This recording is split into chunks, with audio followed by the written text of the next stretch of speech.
My name is Travis Nilsson, and my report is on renal artery stenosis. A 62-year-old man presented to his physician that he was feeling unwell and had noticed that he'd been feeling bloated and retaining water. Upon examination, he was diagnosed with high blood pressure and blood work was ordered. Lab work showed the patient had elevated creatinine levels greater than 1.2 for women and 1.4 for men, show early signs that the kidneys are not functioning properly.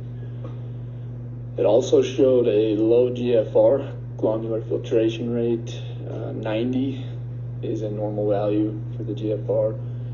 Once it gets below 60, it is a sign of the kidneys, an early sign of the kidneys not functioning properly.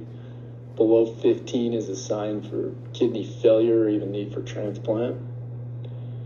He also had elevated BUN, blood urea nitrogen, which is elevated protein levels in the blood. Normal BUN would be between 7 and 20. Due to these findings, an ultrasound of the kidneys and also a CT scan was ordered. Ultrasound findings, the color Doppler shows turbulent flow and narrowing in the right renal artery. You can see there just to the right of the aorta. That is a direct sign of renal artery stenosis.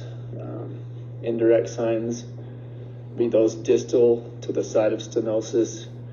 That includes a spectral waveform with a delayed and blunted systolic upstroke, known as pulsus parva, CT tardus.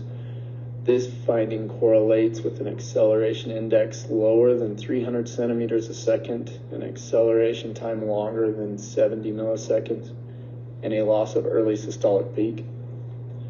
Renal artery stenosis results in an increased peak systolic volume within the stenotic segment of the vessel and an increased acceleration time in the vessel distal to the stenotic segment. And here's just another example here. You can see the blockage, the narrowing, and the turbulent flow, and what the waveform looks like here.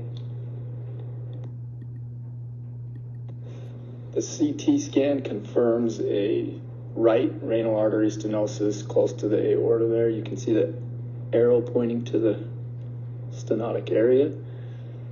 CT angiography is the ideal imaging examination for the diagnosis of renal artery stenosis with greater than 90% accuracy. On CT scans, significant stenosis can include post-stenotic dilation, renal atrophy, and decreased cortical enhancement.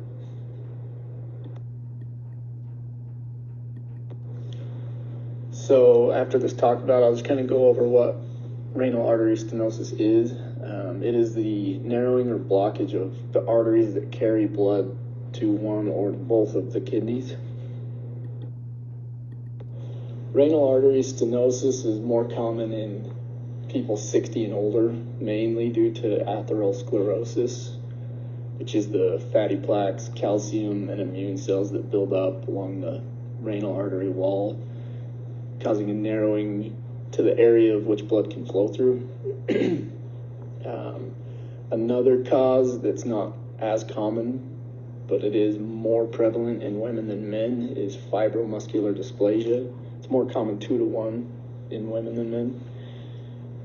Patients with fibromuscular dysplasia have abnormal cellular growth in the walls of their medium and large arteries. This can cause the arteries to have an abnormal look to them, like a string of beads. Another cause would be like an occlusion, a thrombus in the renal artery, or an emboli.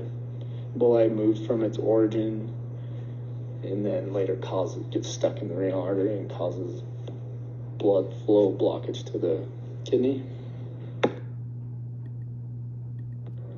So here's a little diagram I thought showed the difference well between atherosclerosis and fibromuscular dysplasia.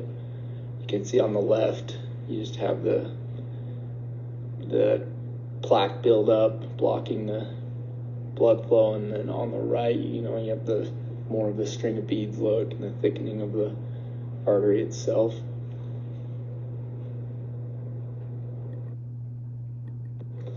Signs and symptoms of renal artery stenosis. One would definitely be high blood pressure that is difficult to treat.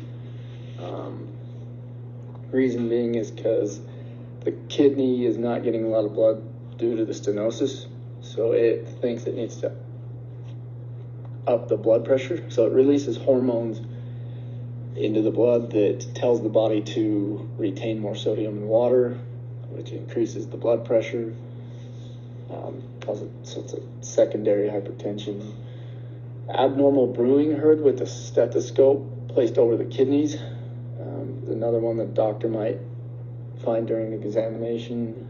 Elevated protein levels found in the urine is another sign, just the kidneys aren't filtering properly. We already went over creatinine, GFR, and BUN. That is protein. Water retention, swelling, and treatment-resistant heart failure. So after the CT and the ultrasound examinations, the patient underwent surgery to have a stent placed in his right renal artery, which is the most common procedure to treat renal artery stenosis. The procedure is where the doctor widens the narrow renal artery, widens the stenotic area, and places a device called a stent in the vessel that holds the walls open so that blood can better flow through the stenotic area.